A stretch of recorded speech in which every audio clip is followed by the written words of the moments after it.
Olá pessoal, tudo bem com vocês? Espero que sim. Hoje nós vamos falar sobre avaliação de desempenho nas organizações, um dos temas centrais aí da gestão de pessoas, né?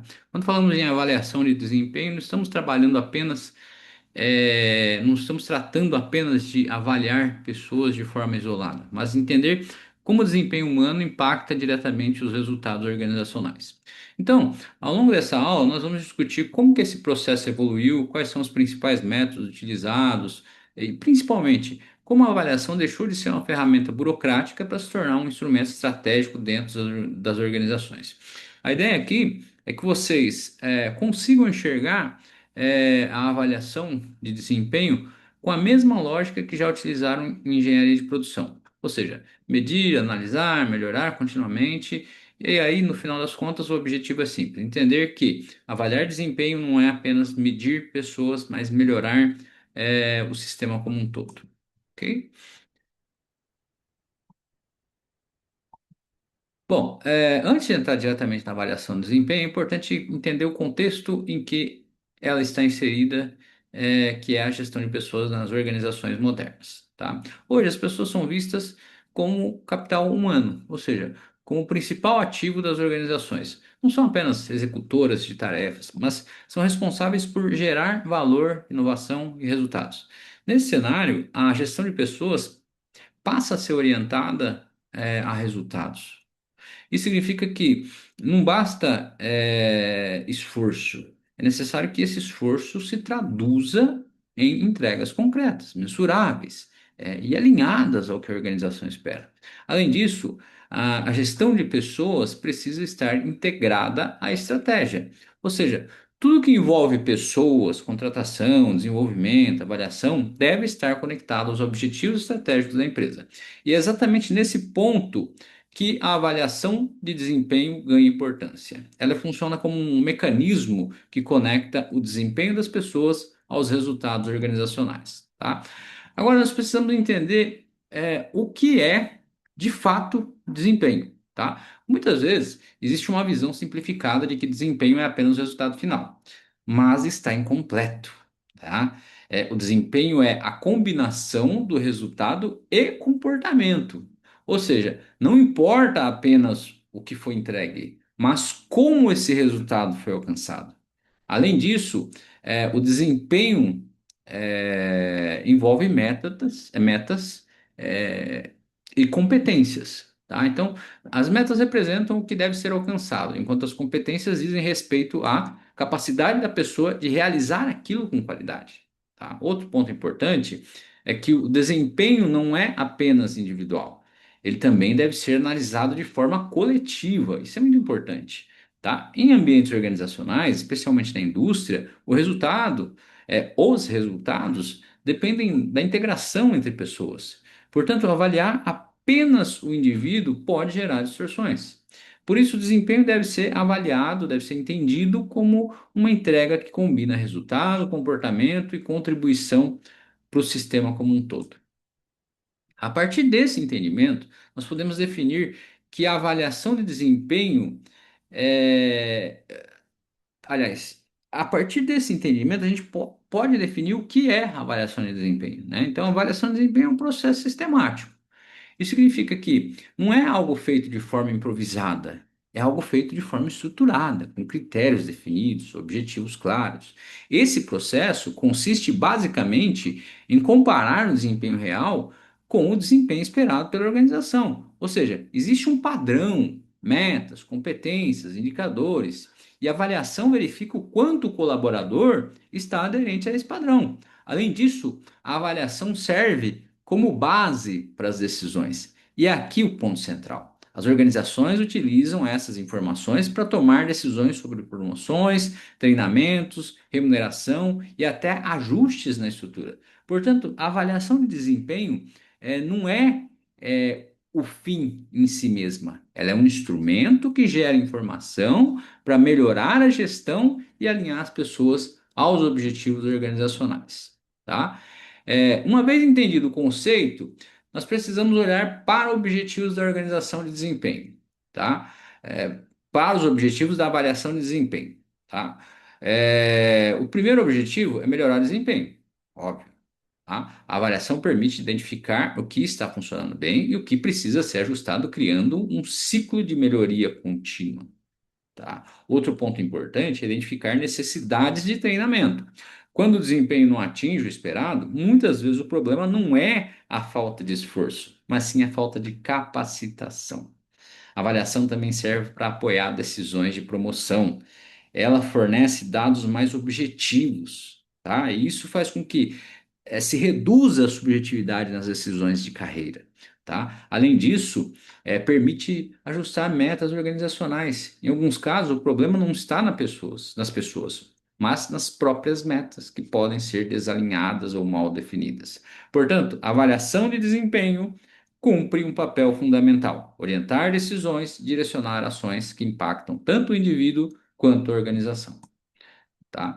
E aqui entra uma conexão muito importante com a engenharia de produção. Na engenharia, nós estamos o tempo todo lidando com indicadores, mensuração de controle de processos, avaliação de eficiência, qualidade, produtividade, tudo isso para melhorar os resultados. A avaliação de desempenho aplica exatamente essa mesma lógica, mas voltada para as pessoas. Quando falamos em indicadores, estamos falando de transformar o desempenho em algo mensurável. Isso reduz a subjetividade e melhora a qualidade das decisões. A eficiência aparece na relação entre esforço e resultado, ou seja, não basta produzir, é preciso produzir bem com o melhor uso dos recursos. Então, a qualidade envolve conformidade com padrões, tá? O desempenho humano também precisa atender critérios definidos. E tudo isso converge para a melhoria contínua. Então, a avaliação de desempenho não é apenas medir, mas identificar oportunidades de ajuste e evolução constante. Ou seja, é a lógica da engenharia sendo aplicada à gestão de pessoas, tá? Agora vamos entrar nos métodos tradicionais de avaliação de desempenho. Esses métodos, eles foram os primeiros a ser utilizados nas organizações e até hoje ainda são bastante comuns, principalmente pela simplicidade de aplicação.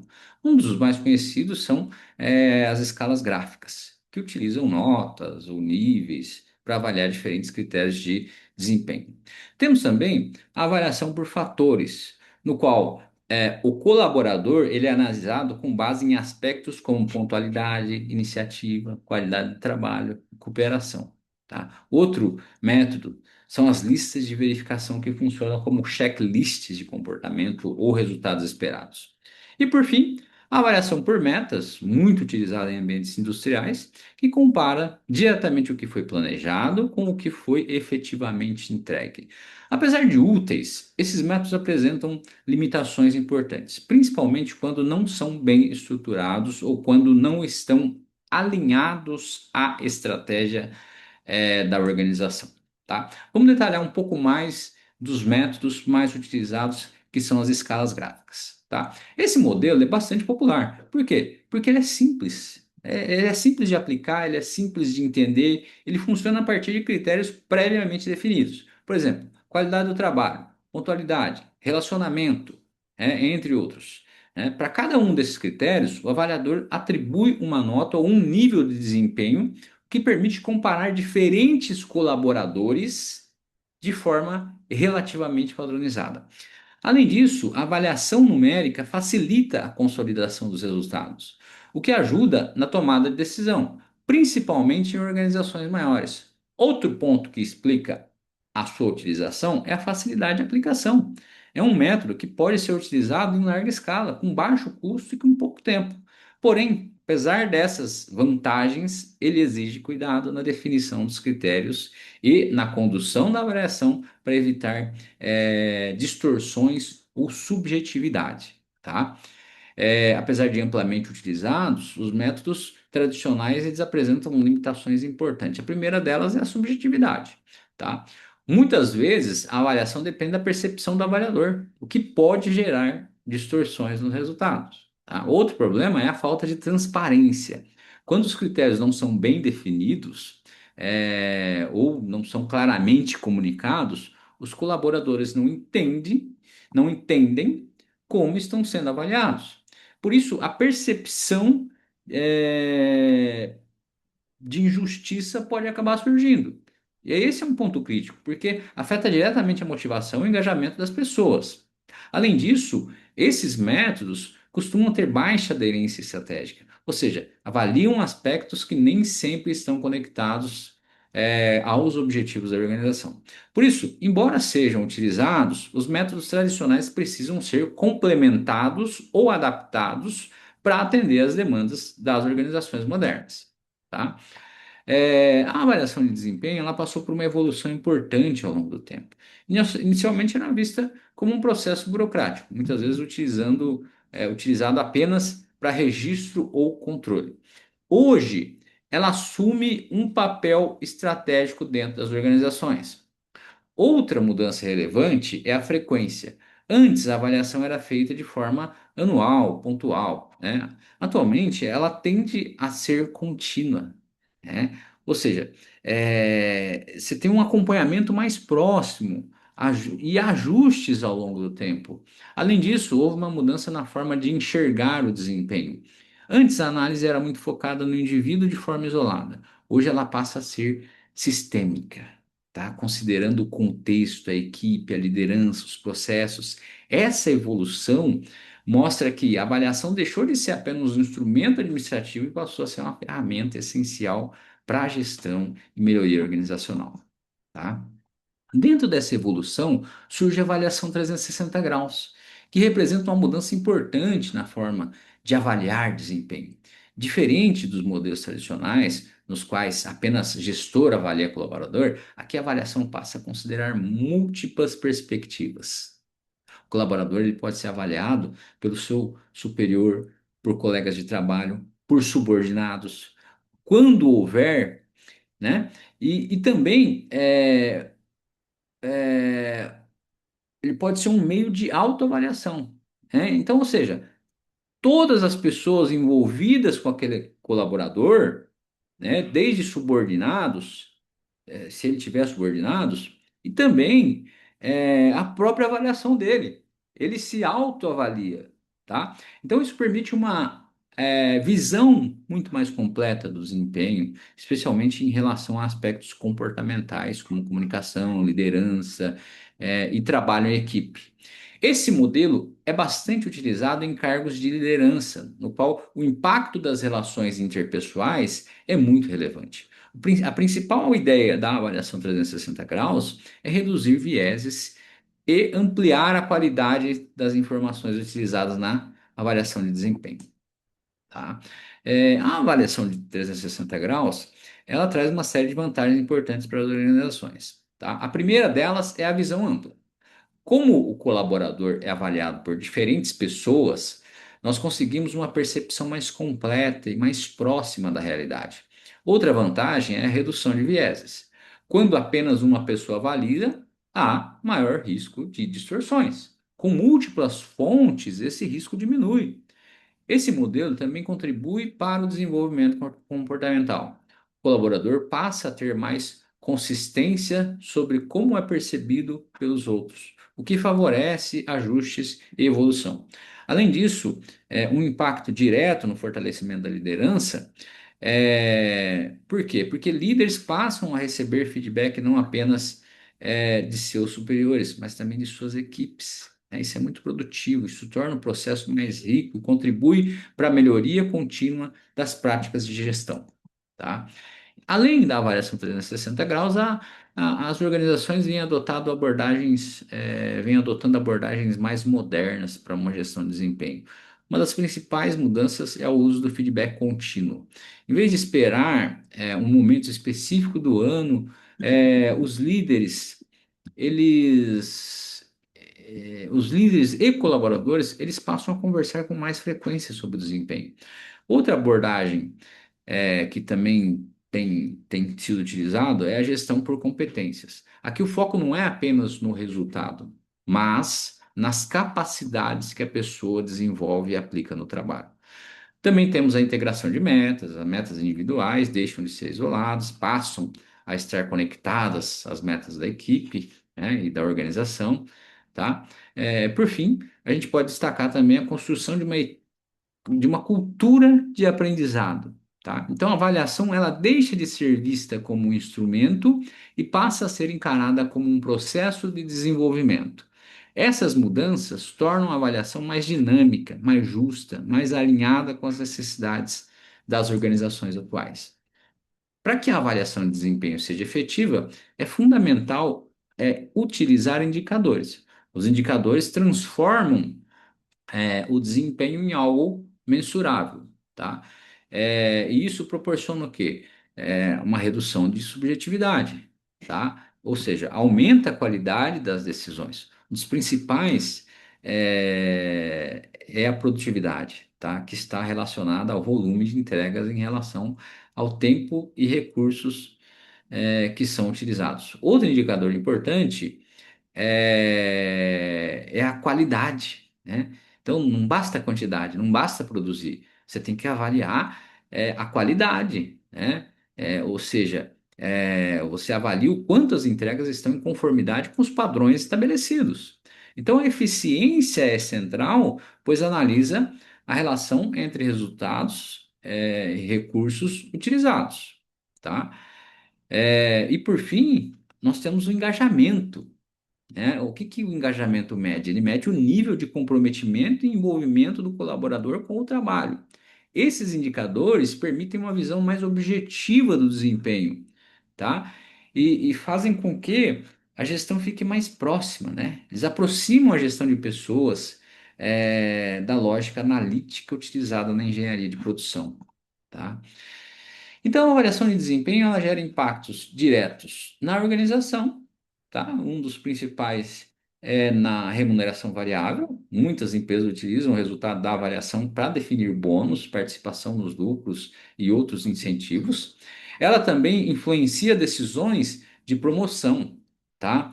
Quando bem estruturada, a avaliação torna esse processo mais justo, baseado em evidências. Outro impacto importante é, outro impacto importante está nos planos de carreira. A partir da avaliação, é possível direcionar o desenvolvimento do colaborador de forma mais estruturada. Além disso, a avaliação contribui para a retenção de talentos, tá? Processos justos, transparentes, aumentam a satisfação e reduzem a rotatividade. Ou seja, a avaliação de desempenho não fica restrita ao RH, ela impacta diretamente decisões estratégicas e os resultados da organização, tá? A avaliação de desempenho também tem um papel muito importante na identificação de gargalos organizacionais. Quando analisados quando analisamos os resultados de forma mais ampla, nós conseguimos perceber padrões que vão além do indivíduo. Por exemplo, falhas de treinamento, né? Se várias pessoas apresentam dificuldades semelhantes, isso pode indicar falta de capacitação adequada.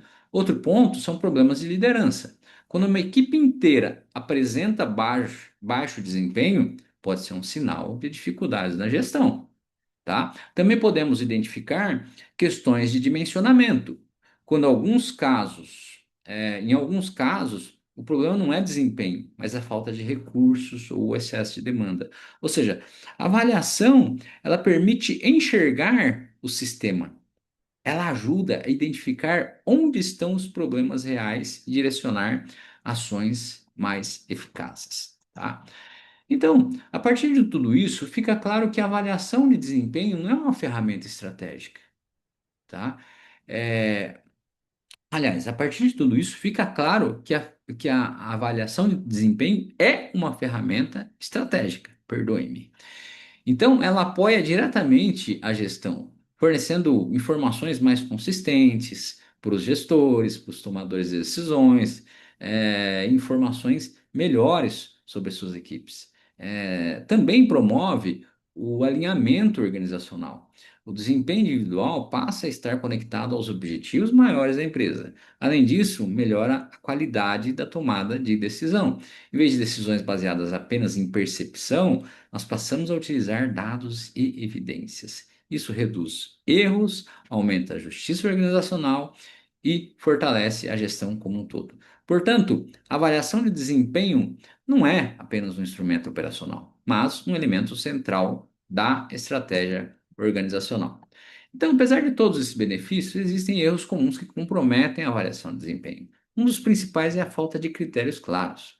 Quando se define exatamente o que será avaliado, o processo perde a consistência, tá? Então, quando não se define exatamente o que será avaliado, o processo perde a consistência. Outro erro frequente é a ausência de feedback.